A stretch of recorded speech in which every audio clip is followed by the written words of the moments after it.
Hello అండి, నేను మీ శిరీష వనపల్లి. ఈరోజు మన ఛానల్లో రొయ్యలు టమాటో కర్రీని ఎలా చేసుకోవాలో చూద్దాం. చాలా సింపుల్ ప్రాసెస్లో చూపిస్తాను. వీడియో నచ్చితే ప్లీజ్ లైక్ చేసి సబ్స్క్రైబ్ చేయడం మాత్రం మర్చిపోకండి.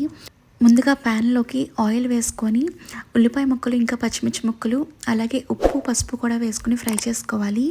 ఇంకా ఒక స్పూన్ అల్లం వెల్లుల్లి పేస్ట్ కూడా వేసుకొని ఫ్రై చేసుకొని ఉల్లిపాయ ముక్కలు సాఫ్ట్గా అయిన తర్వాత టమాటో ముక్కలు కూడా వేసుకొని ఫ్రై చేసుకోవాలి. టమాటో ముక్కలు కూడా బాగా మెత్తగా వేగిన తర్వాత దీంట్లోకి రొయ్యలు కూడా వేసుకొని ఫ్రై చేసుకోవాలండి.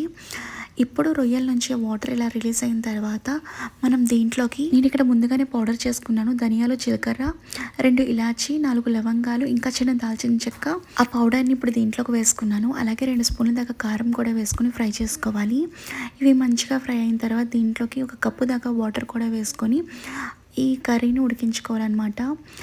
కర్రీ ఇలా కొంచెం ఉడుకుతున్నప్పుడు దీంట్లోకి 1 స్పూన్ దాకా గరం మసాలా కూడా వేసుకోవాలి. ఆయిల్ కొంచెం ఇలా పైకి తేలిన తర్వాత స్టవ్ ఆఫ్ చేసేసుకొని చిన్నగా తరిగిన కొత్తిమీర వేసుకుంటే రొయ్యలు టమాటో కర్రీ రెడీ అండి. మీకు ఈ వీడియో కనుక నచ్చితే ప్లీజ్ సబ్స్క్రైబ్ చేయండి. Thanks for watching this video. Bye.